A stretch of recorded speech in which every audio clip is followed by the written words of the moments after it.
Session 2 of the School Board Candidate Forum. Thank you all for attending, all of you that are attending. I'd like to thank the VFW for hosting us, Derry TV, DerryCAM, for taping this to air later.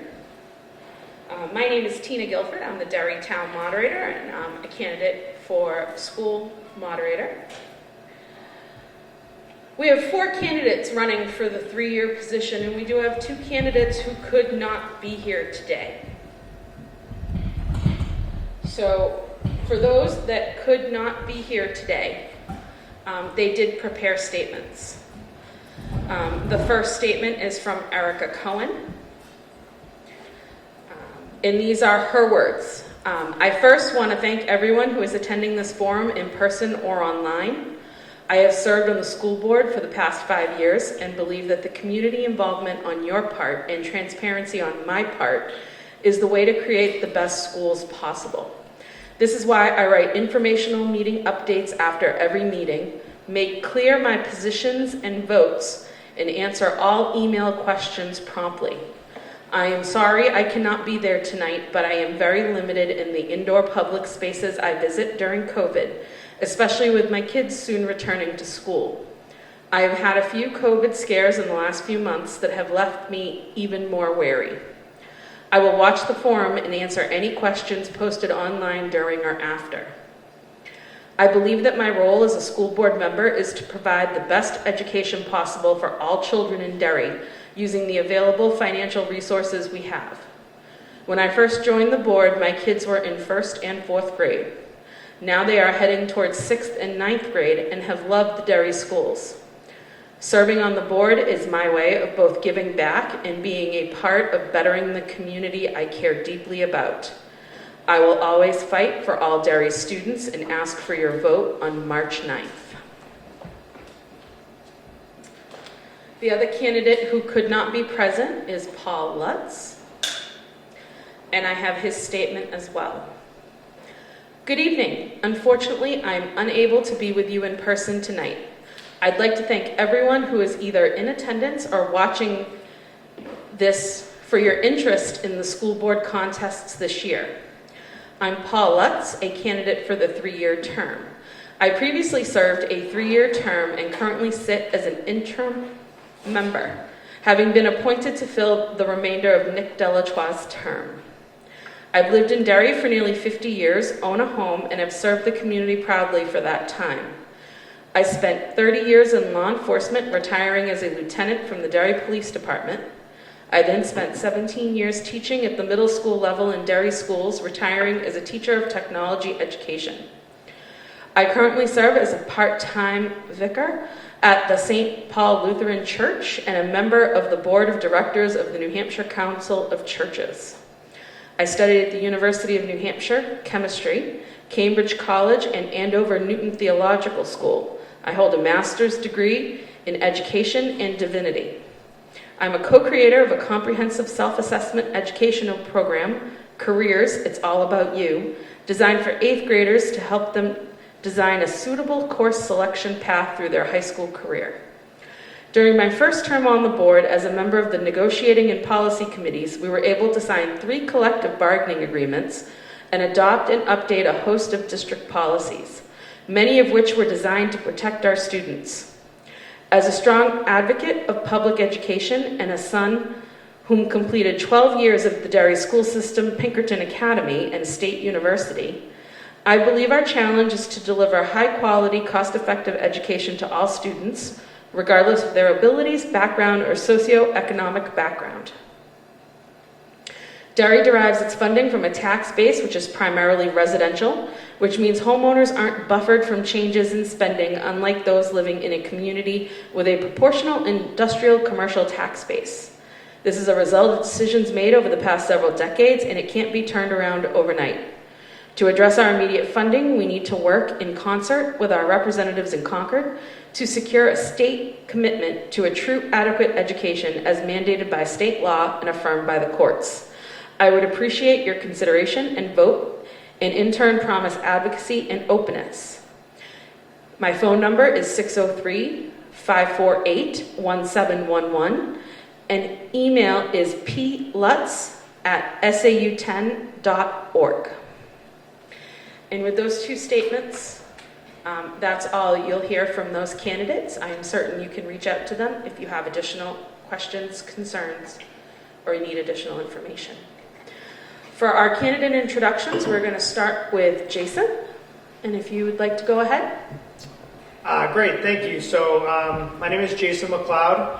And first I'd like to thank the VFW, Tina Guilford, Dick Tripp, for organizing and pulling this event together to get us out here and discuss the issues and answer any questions, as well as the community and my fellow candidates. I was going to say candidates, but my fellow candidate. So my wife Carrie and I and our 9-year-old daughter Charlotte moved here just over 4 years ago from Nashua. We spent 10 years in Nashua, having moved from Massachusetts. And the draw for us was the school system here. So it was very important for us to get our daughter out of Nashua and bring her to a town that would give her the best opportunity for success as a student now, which would parlay into success for her as she grew up and eventually becomes a contributing member of society. And Derry was the only place we wanted to be. Background for me, I have over 20 years experience in restaurant operations across a multitude of leadership roles, handling operations, project management, development, rollouts, initiatives, construction projects. I have a background in P&L management, budget writing, executing the plan in order to hit the budgets, human resources, facilities management, relationship building, and influence. So I've done everything and anything under the sun as it relates to operating restaurants, from quick service to fine dining, casual, and everything in between.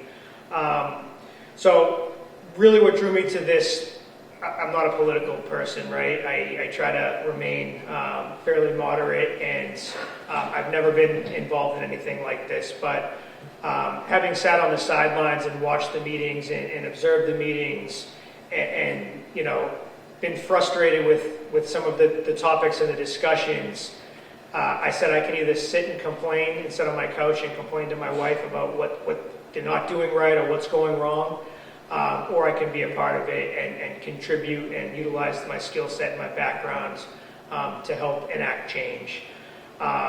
So up to this point, I've appreciated all the questions, the engagement, and the dialogue, and look forward to continuing that dialogue. Thank you.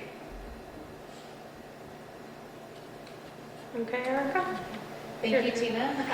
Thank you, Tina, for setting this up. Thank you for Representative Tripp for running the camera. And thank you, everybody, for being here, those of you that are here in the room, and everybody who's joining us online or later. So I grew up in the public school system and had amazing opportunities. There were opportunities that brought me to MIT because another girl in my school got in. So I said, oh my goodness, you think I can really go there? So I applied and I got in, and I had the opportunity to have that experience there, get an economics degree. Through a conversation, I ended up trading options on the trading floor out in San Francisco, moved and started becoming an analyst where first I moved upstairs where they were talking about different stocks, and I started not liking to hand it off when the conversations got interesting. I got to be a Wall Street analyst who looked at companies, asked questions, and found out when really smart people miss something, and found an opportunity either for investors to get a better return on their money, or I worked in medical device companies, so this helped people get products to market that actually would save lives and improve lives. So I got to use my focus on detail and the fact that I can be really annoying in the pursuit of trying to get an answer, and the fact that I like to talk to others and try and figure out what's going on, both pouring through data and talking to experts. And it's something that I didn't use when I decided to stay home with my kids. My husband and I have been in Derry for 15 years. We moved here because Pinkerton was so fantastic. When we were voting in an election, we saw some things on the wall at West Reading Brook that we didn't think were necessarily the academic quality that should be aspired to on the walls, which got me wondering and questioning what was going on. We do have amazing schools here in Derry, but they can be a lot stronger. This is an area that I think that we do need to focus on the academics. We need to focus on how we're spending money. And I think that we can actually make the Derry schools, the Derry public schools, the schools of choice. The one that everybody wants to be here. The one that everybody wants to come to Derry to get a phenomenal education. We have teachers here that love our students and love to teach. We need to enable them to do that. We need to make sure that they have the opportunity to inspire a lifelong love of learning, and that doesn't really come with money. That comes with passion, sharing a goal of really driving learners, driving education, and valuing what you can do with that information. So with my background, I can ask those questions. I can figure out where smart people are missing things, and I can work with everybody on the school board in order to try and make this be the school of choice, the best place to be, and where everybody wants to come to get an effective, a cost-effective, excellent education. Thank you to both of you. Thank you to all candidates for submitting your names and getting yourselves out there.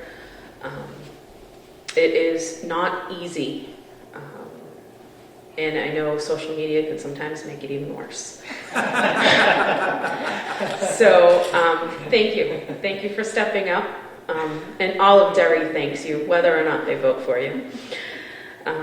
So we always, as a thank you to the VFW, give them the first question. And so Erica, the first question is going to go to you. Is social promotion a policy the Derry schools should use, and why? Thank you, Tina, and thank you, VFW, for that question. I think that social promotion is actually a really dangerous concept. I know that it's nice to be able to keep students with the other kids in their grades, but that really loses that motivation of wanting to work hard in order to stay with your peers. It's hard to get left behind. It's hard to get left behind, especially if any students with learning needs get those needs addressed. You have students who are able to drift along and hide the fact that they're not learning, hide the fact that they may have some undiscovered challenge like dyslexia or something else where they can coast, but they're not actually getting educated the way that they need to be. If we got rid of social promotion and made it so that students either took the initiative to learn what they needed in order to move up to the next grade, or the teachers saw and identified that the students had huge learning gaps and huge learning needs, that wanting to keep those students with their peers would be a huge driver to figure out what those needs were. Either it could be academic, it could be a learning disability, it could be a social issue at home. But unless we take those differences and those reasons why a student is falling behind seriously, so seriously that we're willing to hold them back, we're doing these children a disservice. And we are telling all the other students that it doesn't actually matter what you do, it just matters how old you are. And that's a really toxic idea. I think we owe more to our kids than that. And I know that we can put the resources we need behind the education of the students who are failing if they truly might be failing. If they're just promoted along and just float along with their class, those resources will be a lot harder to drive to the students who truly need it. So no, I don't want to see social promotion. I think that it's dangerous. I also do not agree with social promotion. I'm of the camp that there's no such thing as a free lunch. So advancement requires dedication and the ability to understand the concepts and the material that's being taught, and it requires work on the behalf of the students as well as the student's family. If there is something else that is required of the individual student, a different type of plan or different type of learning environment, then that should be addressed. But to pass people along just to keep up with their friends, to me personally, is kind of a recipe for disaster, because it doesn't set people up for success in the real world. To kind of coddle kids along and say it's okay to fail and it's okay to not give 100% effort. So it's one of those things where you need to choose hard. Life will be easier when you choose the hard path and do what's right and set the kids up for success to be contributing members of society when they get out of school. Okay, is there anyone from the public that would like to come up and ask a question? Not at this time. Okay. All right. Have you followed the budget process over the past few years? And if so, how do you see the school board being able to rectify the loss of income with the rise in costs for retirement, special education, health insurance, and Pinkerton? If you have not followed the budget process, why are you running? Jason, that one goes to you first. So with regards to benefits, I think somebody had mentioned it earlier that we don't want to inhibit or take away from the educators. Obviously, now's not the time. It's never the time to cut when you're talking about direct contact with the students.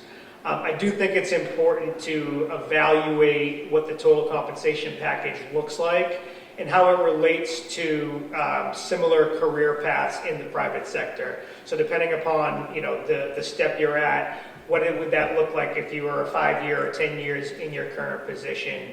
So I do think you need to look at things and be a little creative. I don't think it's a blanket cut across, but I do think it should fall in line with current comp plans and current benefits packages in the private sector. Thank you. I have followed the budget process, and there are definitely a lot of moving parts that are hard for people to understand about what's going on. So teachers in New Hampshire receive twice the level of benefits as you get on average in the general workforce. I think that that's one of the things that's underappreciated. And when you combine that with the listed salaries of our teachers, I think that when there's a lack of understanding about how much they get in benefits, they don't feel like they're as treasured and as valued as they actually are.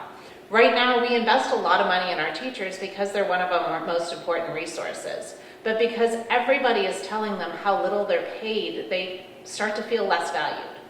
If we can make them understand sort of on an apples-to-apples comparison about what the same effective rate would be if you were dealing with standard benefits out in the workforce and putting your money into those benefits, I think it would help them to understand how much we do truly appreciate, value, and pay for our teachers because they're so critical. The retirement issue is absolutely an important one. It used to be a policy that 35% of the retirement was paid by the state, but that ended up getting cut out of the state budget because they were trying to balance the budget and they figured they'd do it on the backs of our public servants. That's also something that it is hard to ask the state to pay for all of those retirement benefits because I don't know if anybody's told you, but we're the state. For the most part, the state taxpayers are the same people who are the property taxpayers. And the more that you move these decisions away from the local community, the easier it is to overspend but that's just the state paying for it. The thing is, when it's the state, we're paying for it in Derry, in Manchester, in Nashua, in Pittsfield, in Lebanon, everywhere across the state, and we only have control about what's spent here in Derry.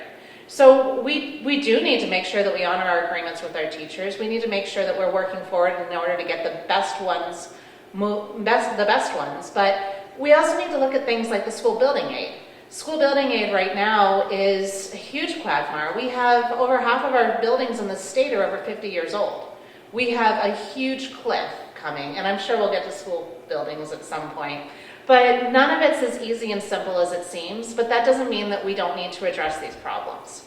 They are big problems, they are big questions, and people don't understand them. And one of the things that I plan to do, assuming that I am elected to school board, is to help people understand the process, where the money goes, why it's so important to invest the money there, and what choices that we're making. And that's something that I think with my background as an analyst I can do effectively.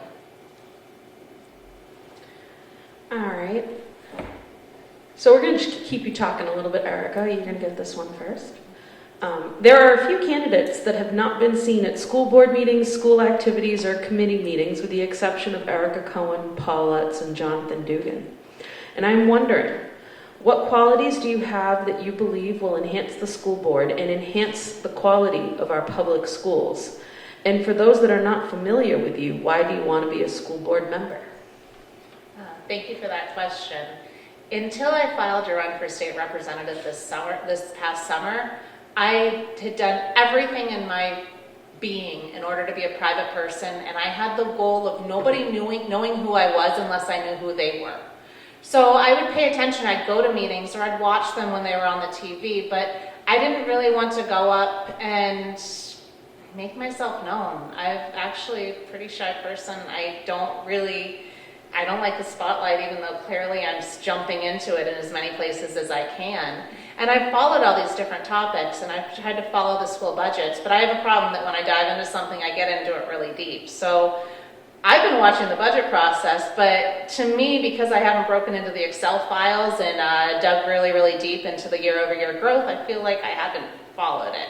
So I know that I'll be able to apply those skills working with the school board. I know I haven't been to the different school community events because we homeschool, and that's a choice that's right for our family. It's not right for every family, and a lot of people got a taste of not really homeschooling, but dealing with some of the challenges with COVID. And I think people understand the benefits of their school communities, and I can't wait until everybody can get back to these events. I'm actually really excited to go and see and be a part of the community at these different events because COVID has shown us how important our community truly is. It's shown us so many people who all they want is to get back in person to their schools. People that don't want to make a choice to do anything else because they want to be at their local Derry school and they don't want to take anything away from them by making any other choices. That passion is amazing. That's the sort of passion that I had about my schools growing up. And I love that. And you know, I can't wait to be a part of this community and just help be part of this community and help ask some good questions, make sure we're doing the best that we can, and give kudos everywhere that people are doing a great job already. There's a lot to unpack there, Tina. Would you mind repeating the question, please? Not an issue. Thank you. There are a few candidates that have not been seen at school board meetings, school activities, or committee meetings, with the exception of Erica Cohen, Paul Lutz, and Jonathan Dugan. And I am wondering, what qualities do you have that you believe will enhance the school board and enhance the qualities of our public schools? And for those not familiar with you, do you want to be a school board member? Thank you. So what I bring to the table is collaborative approach, critical thinking, relationship building, and really working and coming at things from a different angle. Really diving deep to uncover the issues and understand what truly matters. With regards to education, the kids come first, right? And I think all of us have gone through some sort of school system at some point and seen issues or dealt with issues, and COVID has kind of shined a light on a lot of things that we're dealing with now. So it's important to be creative and understand how to get the job done and do what's right by our children, while staying under budget and keeping taxpayers in mind. Why do I want to be a school board member? So truth be told, I haven't, up until the last few months, I haven't spent a lot of time on it. And over the last few months, having been more involved and having paid closer attention, I want to be more involved and I want to serve the community, and I know I have a lot to bring to the table.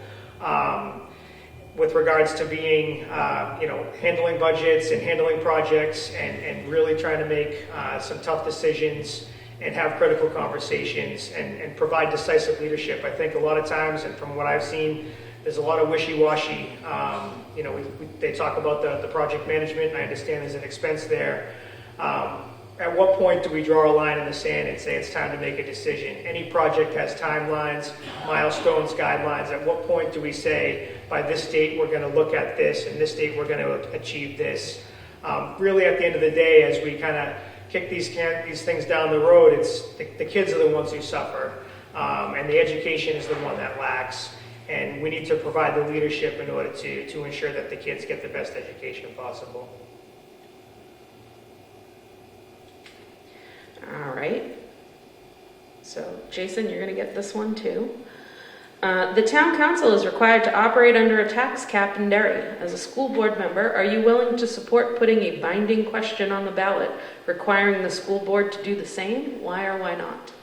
So I do think there should be a tax cap in the town. I believe that the earlier candidates were discussing when the well is dry, the well is dry. You can't go back for more water. And I certainly don't think that you attack different programs and have to cut. I think you need to look at things with an open mind. But at the end of the day, there's only so much money in the household.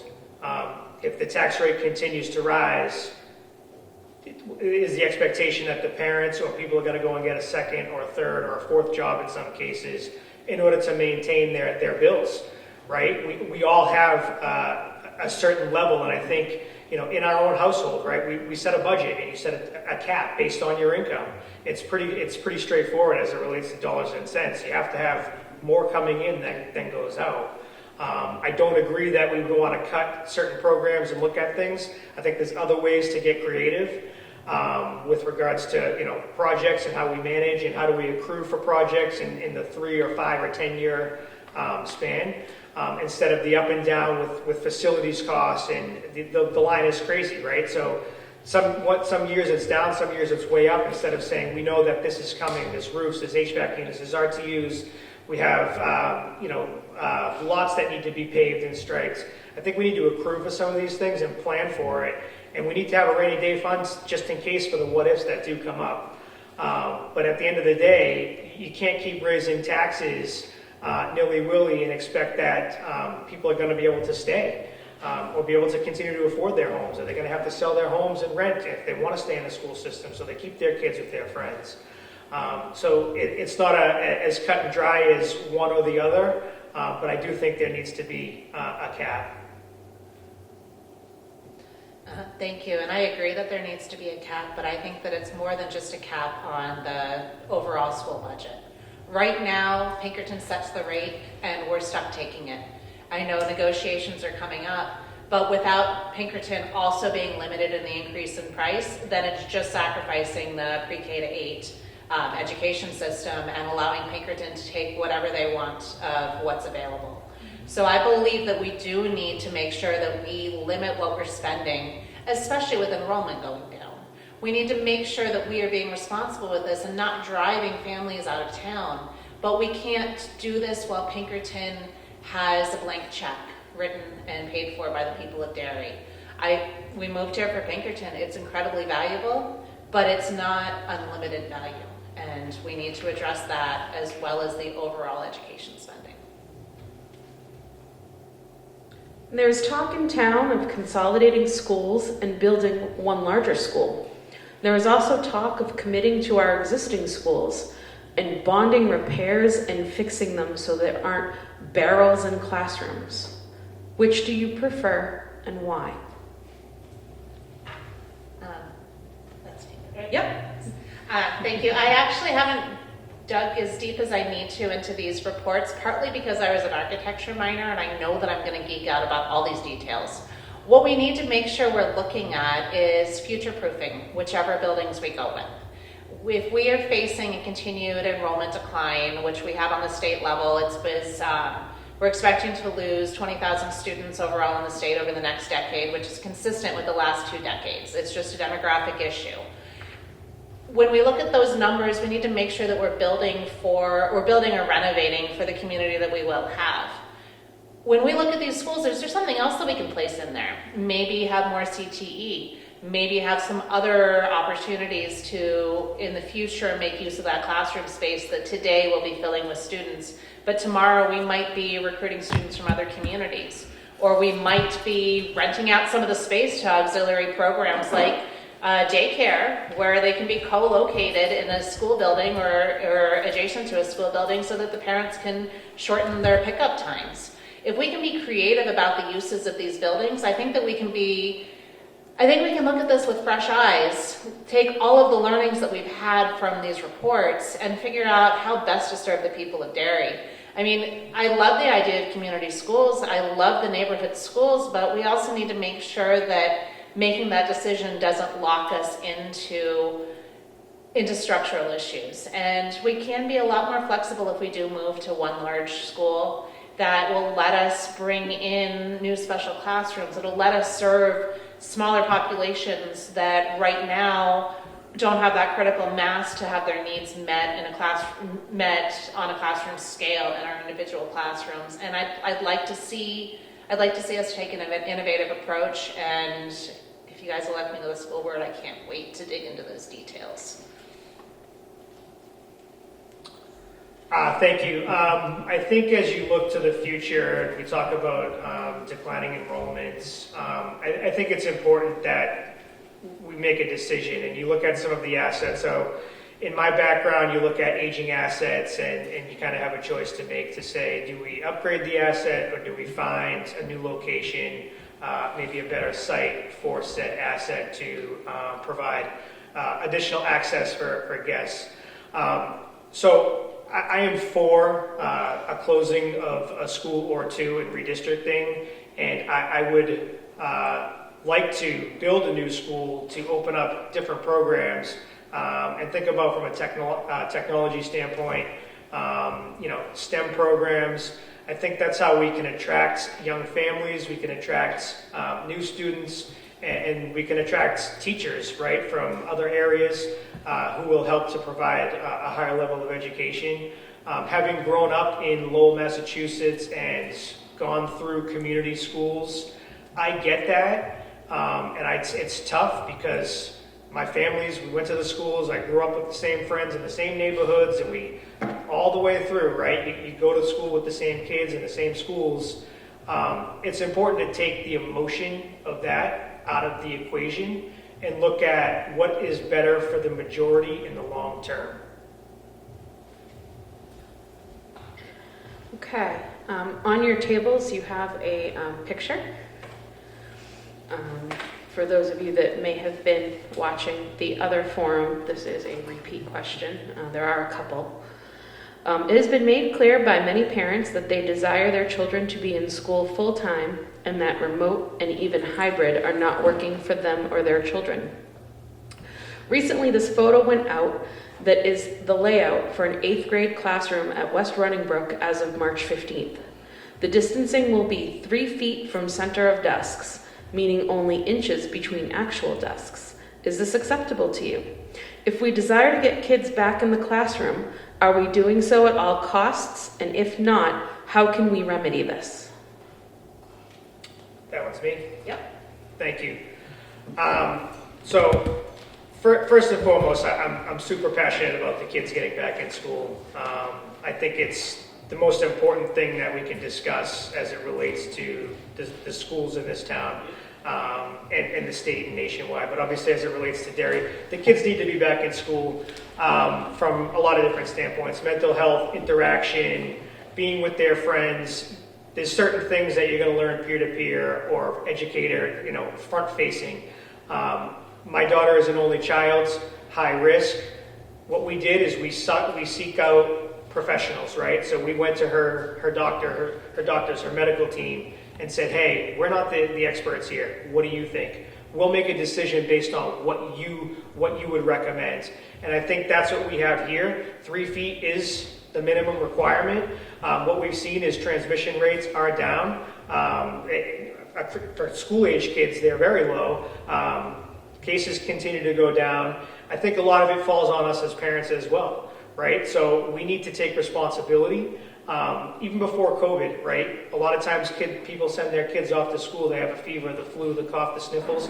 We have to be more responsible as parents and say, my kid can't go to school today because of this reason, and do the right thing to prevent any spread to other children. But having grown up in a single parent household, I was speaking to my mother about this the other day. I said, could you imagine if this was 30 years ago, 35 years ago, what would have happened?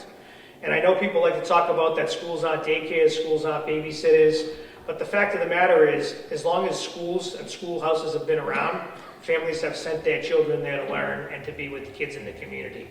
And I think we can agree upon that, right? The kids have to be in school. The kids are not getting the education that they need and deserve. And my daughter's teacher has been fantastic, unbelievable, available around the clock, delivering the material in an unbelievable way. There's just no substitute for the kids being in the classroom and having that interaction with their educators and with their peers. There's no substitute for it. I'm all for the kids being back in school, and the reason being, the data, the science says it's okay for the kids and it's safe for the kids to be back in school. Thank you. I agree those seats need to be filled. We need to get the kids who want and need to be in the classroom back in the classroom. There's As many people have pointed out, the harms from COVID of students being in the classrooms, especially at these 3 feet distances, are very, very, very small. For those students who are at higher risk, we have other alternatives for them, even within the whole structure that we have with remote. We've had some discussion about the risks of the kids that aren't in school. The social issues are big. The camaraderie, the learning that happens with your peers. And those relationships are so important. Those relationships are a big part of our schools. Having those relationships with people in your community where you can work with these students, work with your peers, and build those relationships that bring you all the way through in your life are critical. We do have students who are at risk, but we have remote learning, and if this continues on and we trudge through this, I would hope that we'd be looking for innovation where maybe we're not even chaining these kids that are remote to a screen. Perhaps if these kids that are remote and are at home are more motivated, they can be set with their tasks and have a way to check in with their teacher for the instruction that they need. This is something where we can learn from different instructional models for those kids who can't be in the classroom or don't want to be in the classroom. But we need to get these kids back in these seats. I do look at this and wonder if you were to set these tables up in a different way, you might be able to squeeze a little bit more space out. But it's really not about the exact distance. It's about the fact that transmissions in school is low, but transmission of positive social aspects, the being with your peers, having that community, seeing somebody face to face, even with a mask on, is critical to development. And this is something that, as homeschoolers, our community that we're a part of a co-op has gotten back to meeting together. And yes, you can call us all loners, you can call us people who aren't all that social. But the social aspect for homeschoolers was critical too. Seeing that difference in a community where people are used to being home with their family and home learning most of the time, and seeing the difference of these kids getting back in and seeing each other weekly, I don't know how all of you are doing it, where your kids are used to being in there every day and they're not. The homeschoolers have certain skills to do this at home, and it's still a struggle. We need to get kids back in those seats, and we need to respect the ones who have health issues or other reasons to not be in there. But fear for just a few shouldn't take away the education for the rest. All right. So, Erica, this one goes to you. What is your opinion on the teaching of critical race theory and the 1619 project? So, thank you. This is a great question. So, I can teach everybody about critical race theory. Critical race theory is Marxism. It came across back in the 30s to Columbia Teachers College, and it's because the workers didn't really like Marxism and they were trying to figure out how else to put about their economic system and divide people in order to bring about the Marxist goals.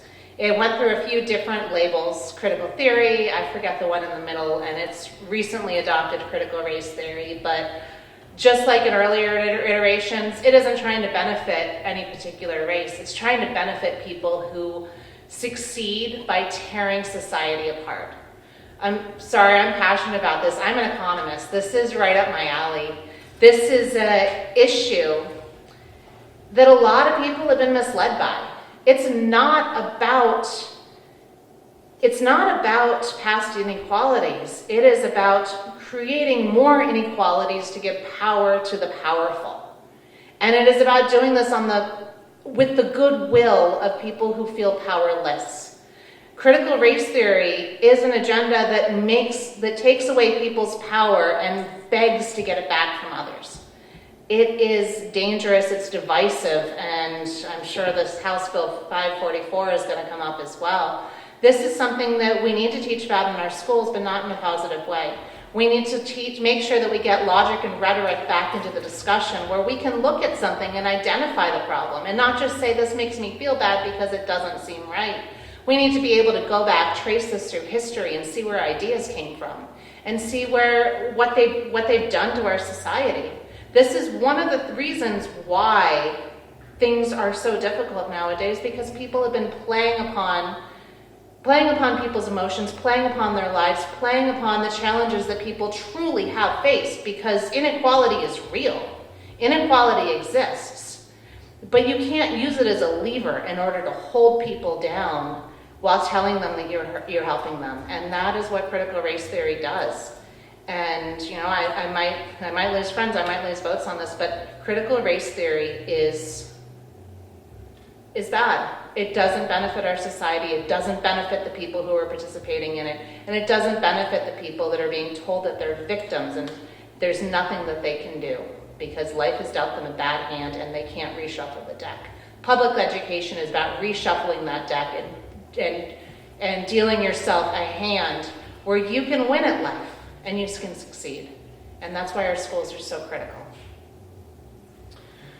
So, we're not pieces on a chessboard, we're not puppets. I think the divisiveness piece that Erica mentions, listen, there's been inequality throughout the history of mankind, and I think if we learn from the mistakes that people have made, and we understand how to collaborate and understand one another and seek to understand what somebody's about, your neighbor, your brother, your friends, your coworker, the powerful like to use it to push people down and keep people there. And if we look at social media, we look at news, we look at everybody's a victim, right? I'm a bigger victim than this person because of this, or I have this much more of a harder hand of cards that I've been dealt because of this, instead of somebody saying, hey, let me reach out my hand and help you.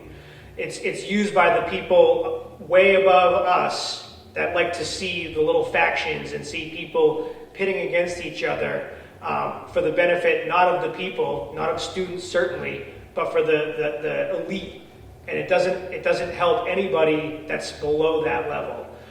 There's too much divisiveness. I think it's really scary. It's really sad. I grew up in Lowell and had friends of all walks of life and still do. And no one looks at somebody as a different way. That's your friend, that's your cousin, that's your neighbor. That's who they are. All right, and this question starts with you, Jason. Are you willing to deny taxpayer-funded sabbaticals for teachers?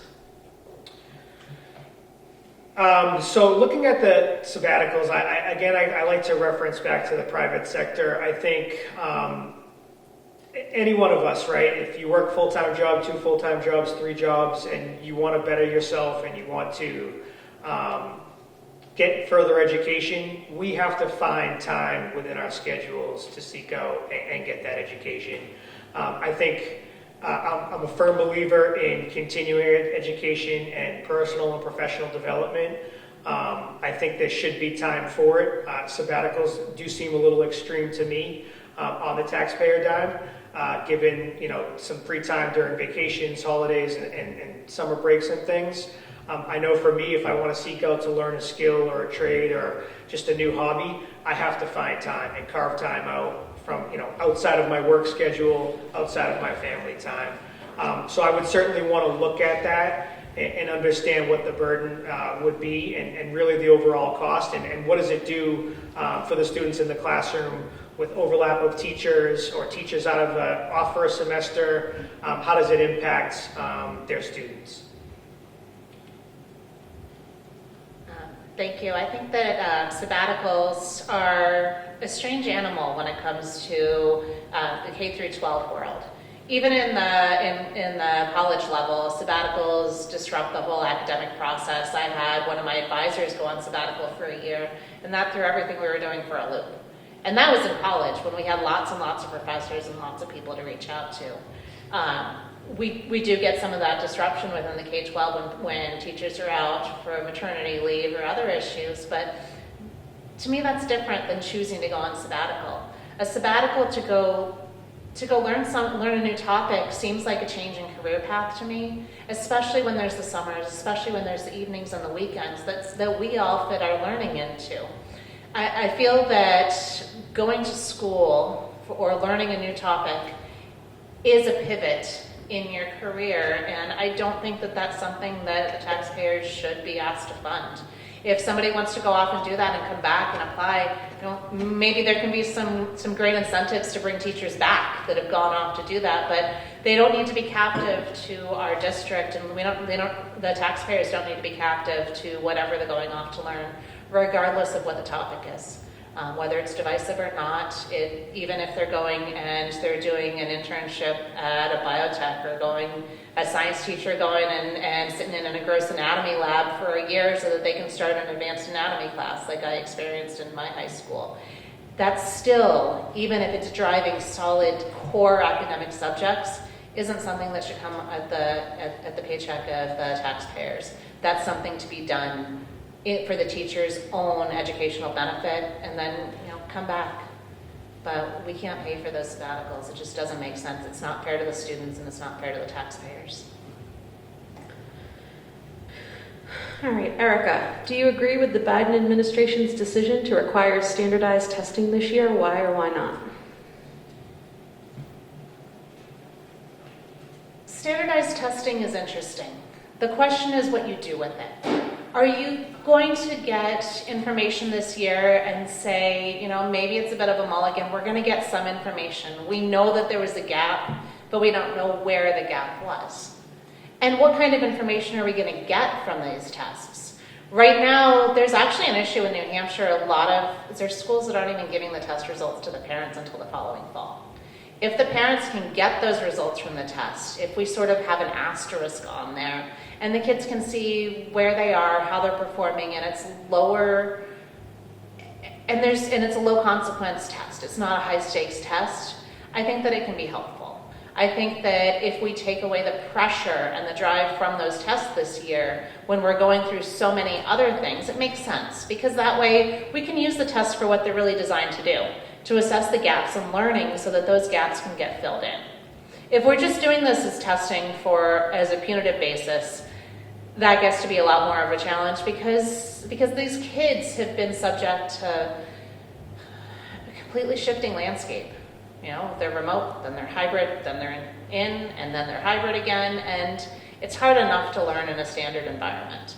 I think that standardized tests can be a very useful tool when they're used correctly, and I would like to see them for educational gaps and make sure that we get a good full readout. Because if you just give somebody a number value, that's just going to make kids feel awful. But if you can help them understand that actually it looks like you missed 3-digit addition, but the rest of your math looks great, that would be helpful. But if you just see that you got a 39% proficiency on mathematics, that's going to destroy some of these kids' self-esteem. So it really comes down to what information we're getting from these tests and what we're using them for. If it's truly for the kids' benefit, awesome. If it's just for data, no.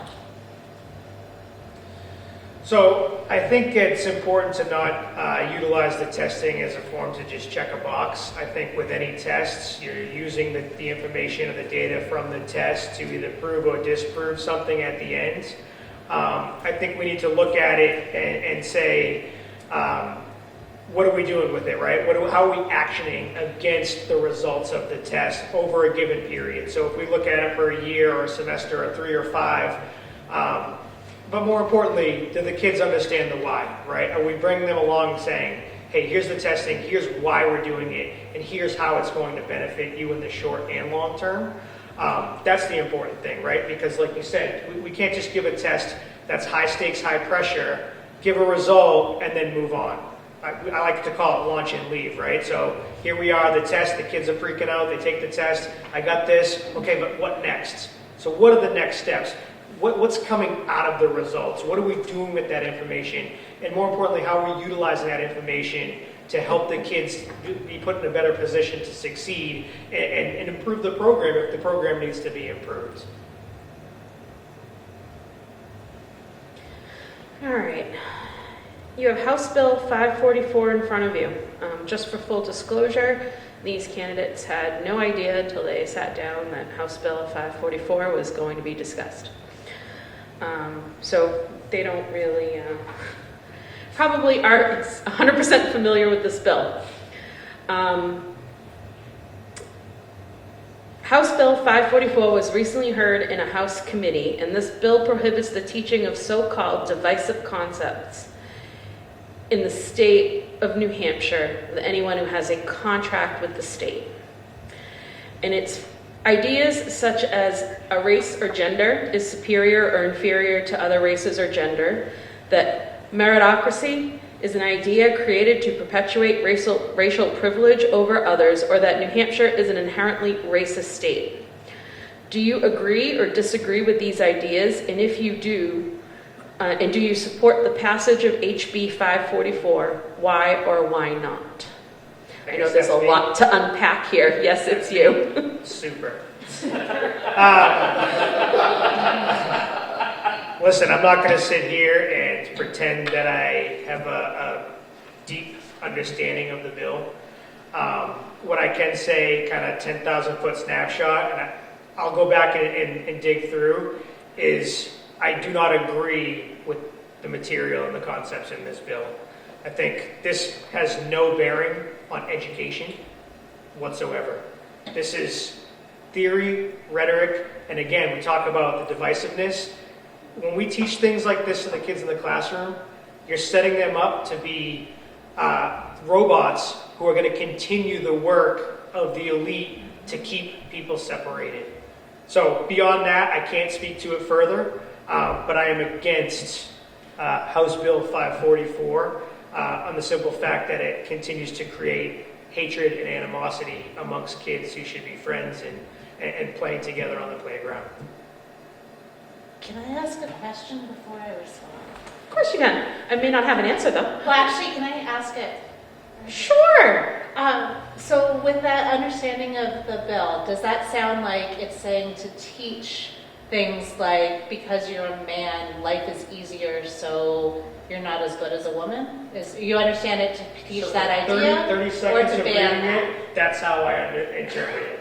And that's why legislators need to write bills more this clearly. This is backwards? banning that. Oh, It's saying, Thank you. yes. I retract my statement. Well, and that's the important thing. Thank you for calling that out, because listen, when you said you put it here and we had 30 seconds, I'm like trying to, skim Cliff Notes. Oh my God, this is way, Yeah, I feel like candidates I'm didn't trying get to tread water, prepared here. questions. So They thank you had for no clarifying. idea what was coming. Because I can go on the record then and say that I would support, thank you, Erica, because of the reasons that I stated why I was against it earlier.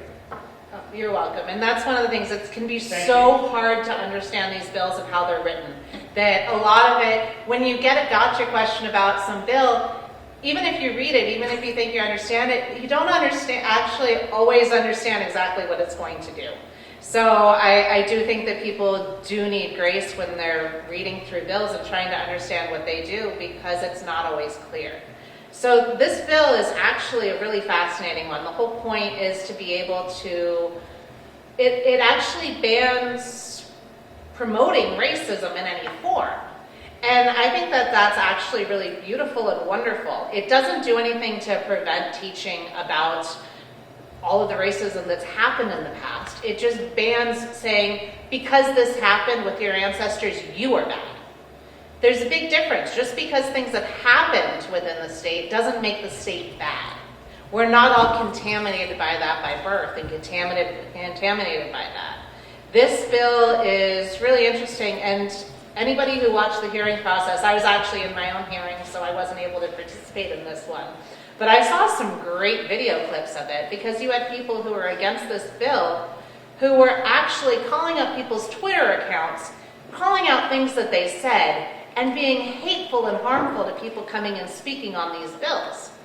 They were against a bill that would keep people from, basically they would keep people from being nasty to each other within the system, and they were being nasty to each other. This is an area where you're going to get called out on what you do. You'll get called out if you are rude to people. You will get called out if you are being a racist to anybody for any reason. But it's been turned into a hot potato partly because when you read it, you think it says X, but it really says Y. And also because, there are definitely people who haven't fully delved into this theory, and they're taking things at face value. They're taking at face value that because discrimination is bad and because racism is bad, a solution that somebody's handed to them is the right way to do it. And they're not looking at where it's coming from. They're not looking at the fact that people are trying to pull your string, yank you around, and make you fight with your neighbor.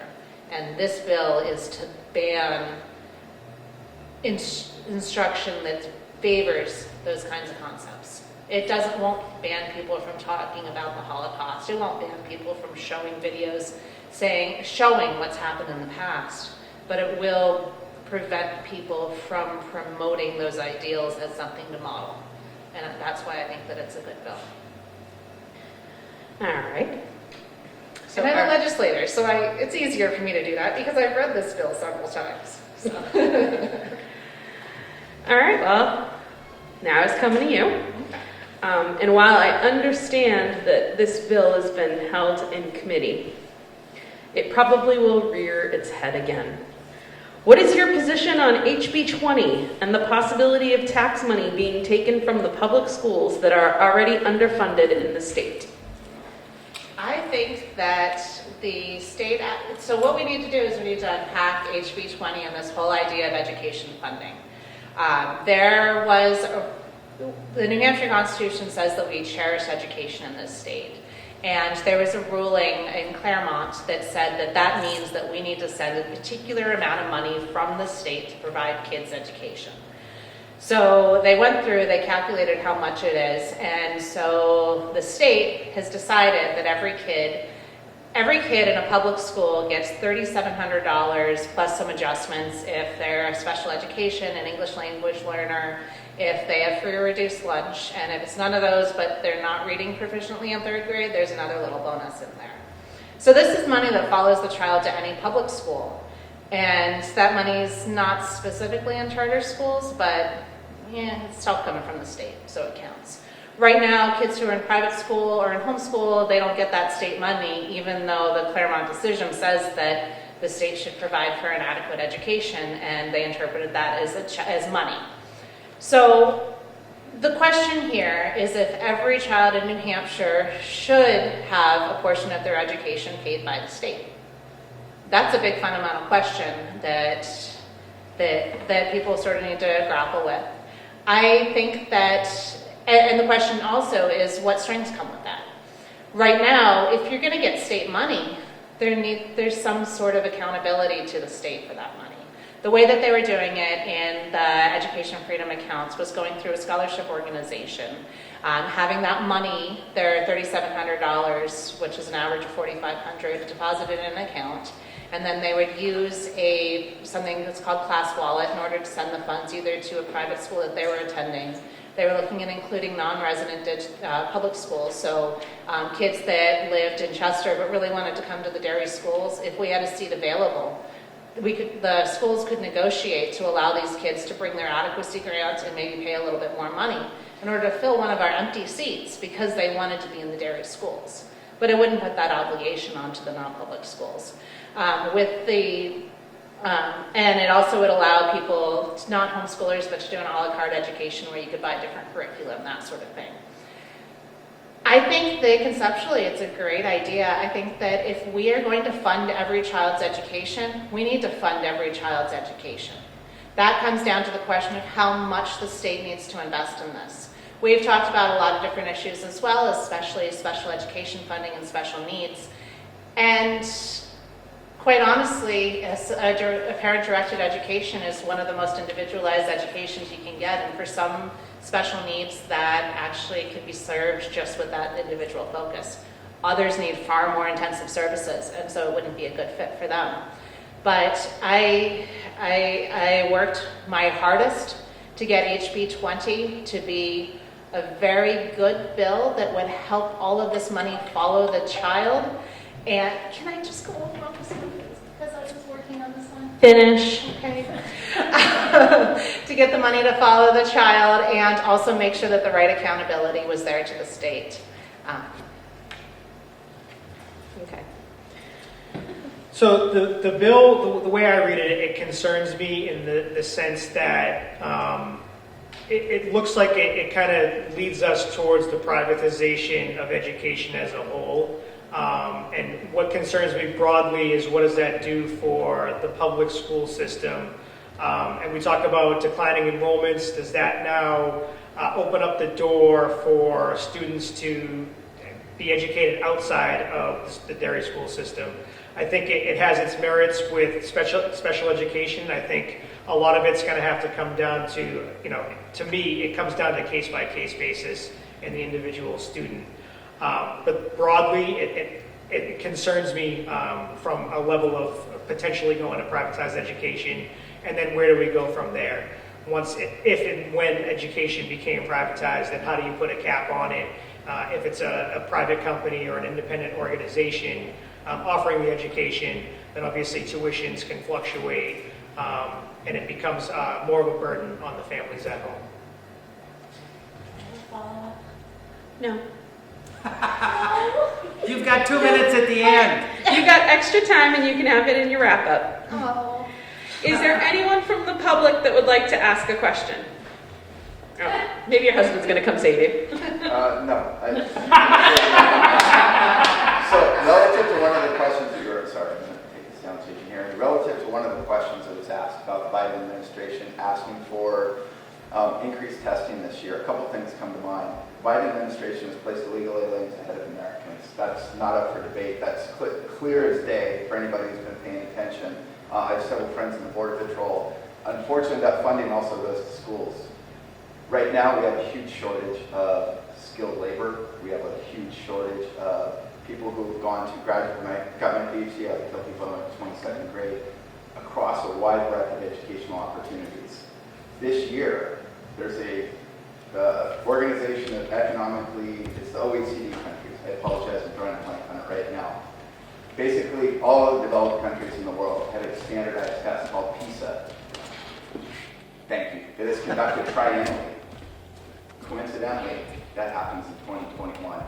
There's been a huge push against this because this doesn't compare Derry students to Lebanon students or London Derry. It doesn't compare us to Vermont. It compares all students on an international stage and reports back data at the local level. It is provided at the local level, it's provided at the state level, and it's provided nationally. If we were going to give testing, would you be in support of New Hampshire taking what has not been a standardized test for New Hampshire, the PISA test, and comparing us to people in the rest of the world? If we're going to let everyone in from the world, why not compare ourselves on the world stage? I think we can actually win. Maybe we're not going to be number one, but it sure gives us a glide path to get there. So Jason, that goes to you first. Wow, there's a lot there. I think on a global level, I don't think it makes sense to measure a child here and a child in a different country. What would the end result be, right? So if I put it back to you, if we were to do that, what is the goal of measuring a student here versus a student in the Ukraine or math, science, and reading aptitude, all of which has been associated with success later in life, independent of where students go afterwards. It's not the SAT, it's not a college entrance exam. It's to understand, and it's graded from levels 1 to 5. Where do students fall? Where are they at the end of 8th grade? Where do students fall as far as their aptitude for math, for reading comprehension in their native language? US is pretty much just English, unfortunately. We're terrible at foreign languages. Reading and on scientific aptitude, which in technology of the future, whether you're going into something I'm learning about now, arborism, forestry, there's a ton of science and technology in that right now, to something like biomedical development, where I'm helping to create new cures for cancer. This would give us a very level footing, a very good understanding of where do our students sit on the world stage when they're going to the next schools. How do we compare to the rest of the world? Do we just want to compare ourselves to London Derry? Do we want to just compare ourselves with the standardized tests are right now, the PSAT and the SATs? So thank you for clarifying. I think I would agree depending upon what we do with that data, right? So if we look at it and say, hey, the kids in New Hampshire score lower in math and science versus, 60% of the world, okay, we have a baseline. What are we going to do with that information? So how are we going to circle back and then double down on math, science, or English, or whatever it may be, whatever the subjects are. So when the testing results come in, it's not about is the test good or bad, but what do we do with the results? And what is the goal of that testing? So if it's to then work to improve, right, those areas of opportunity, then I would be for something like that. Awesome. And students that take these tests, whether they go on and take the ASVAB or the VFW, whether they go on and take a military acceptance test, whether they go on and take the SAT, there's significant correlation. Okay. Your turn, Erica. Thank you. So I definitely think that the choice of standardized test is a very important part of the question. Right now, they've changed the New Hampshire standardized test to be ones that give a broader assessment of where the student's skills lie, and that's why they've chosen to switch to those ones as opposed to one that just ranks us next to our neighbors and says, haha, we're good enough. The good enough standardized tests don't work for me. I do think that these PISA tests are really informative because we are a global society now, and being able to be competitive globally is very important, especially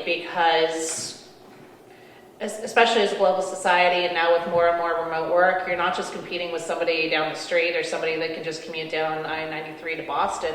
You're competing with people in Czechoslovakia and everywhere else in the world. So we need to make sure our skills are on par, because if kids in the rest of the world are doing a better job, they're going to eat our lunch. They're going to take those jobs, and rightfully so if they're performing better. But I think it comes down to making sure that we do know how to invest in our kids and making our public schools as strong as they can be. We need these to be our schools of choice. We need them to be where everybody wants to be, because it's where they're going to get their best education. Where I grew up, kids weren't going to the private school unless they wanted to go to an all-girls school, because the public school was amazing. It had phenomenal results. And I think we can do that in Derry. And I do think that looking at a variety of testing mechanisms is good. Knowing what we have to find the holes. When I talk to my boys about tests, I tell them when we take a test, it's not just to know what you know, it's also to know what I missed teaching you. And it's also to find the holes in the floor, because if you don't catch that now at this grade, you might trip over it in 5 years and actually end up not understanding a concept that you could have filled in pretty easily had you known that you just didn't know the difference between odds and probability.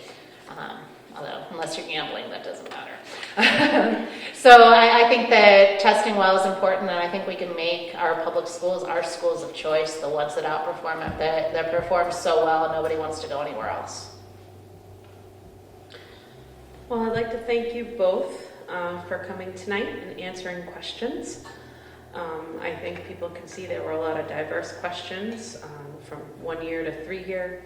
There were some overlap questions, but I tried to get in as many questions as possible. If I didn't ask your question, feel free to reach out to these candidates or the candidates that were here earlier and ask them your question directly. I'm sure they'd be happy to answer. And with that, Jason, your closing statement. Oh, great. Thank you. So again, I want to thank the VFW for hosting, and Tina and Dick for pulling this together. I want to thank Erica for showing up tonight, the other candidates for coming and sharing their thoughts on the positions and answering the questions. Thank everybody who came in person and everybody who's at home on Facebook or Zoom and submitting questions.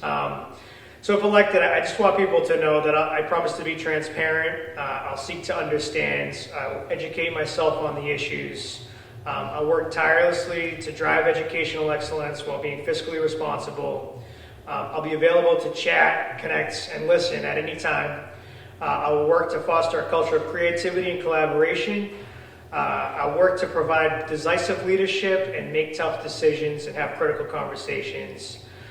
If you desire a change and a fresh voice and fresh insights, I'm your candidate, and I ask for your vote. I want to thank the community, and I can be reached via Facebook or my website, jasonmacleodnh.com. Thank you. Thank you. Thanks to the VFW for hosting us. Thank you, Tina and Representative Tripp for doing this. Thanks to all of you being here in person and virtually. I think I want to be on the school board because I want to be able to ask good, solid questions, and I want to make sure that the choices that we make are actually in the best benefits of our students and our taxpayers. I was expecting some more comments and questions on state school funding. There's the School Funding Commission that just put out a report back in December, and they believe that the state should be paying a much larger portion. The thing is, the way that they're planning on doing that is changing the income tax from only being part of it being your state property income tax, property tax, to making that just be a much larger chunk. So that is just an accounting issue. That just means that you're still going to be paying.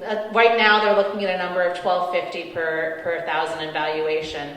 Right now, we're at 16, but the spending's going to get out of control if everybody's going with school funding. They're also talking about other ways of funding it, and it looks like they're moving towards an income tax. Asking the state to bail us out just means that we're bailing from one side, but we're dumping the water into our own boat. We are the taxpayers of Derry, and we are the taxpayers of the state of New Hampshire.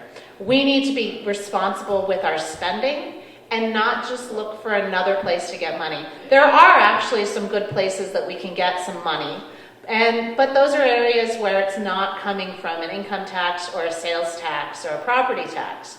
With Keno, with the expanded sportsbook betting, those are some great opportunities for new revenues from things that are voluntary choices.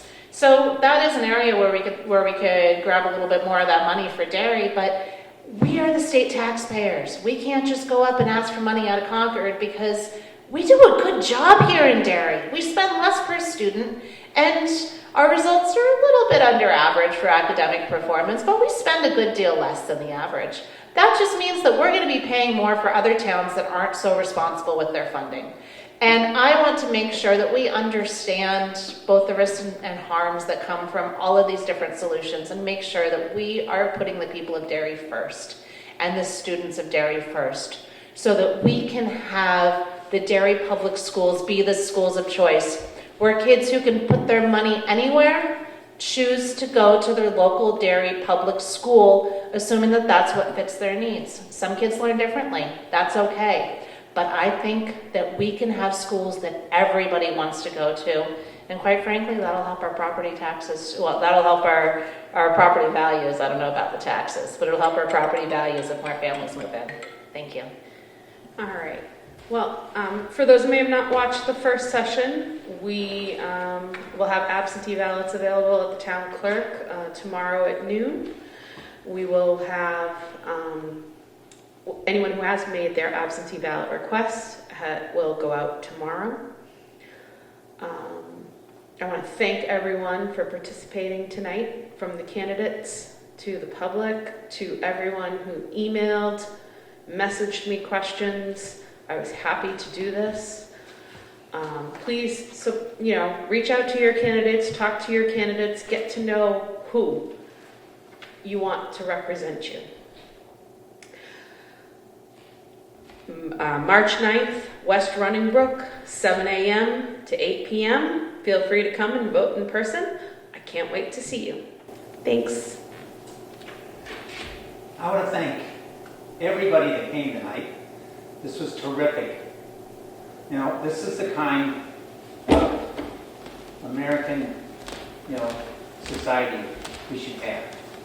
Where people get together, they ask questions, they get answers. This is nothing like the crap that was going on Facebook this recent week or two. All it was vengeance and vendettas. This is the kind of thing that you really need in American society. And I know there's been some discussion about moving the venue someplace else, but the VFW really appreciates people coming here and doing this. So thank you for coming. I learned a lot tonight. I hope the people at home learned a lot. So thank you very much.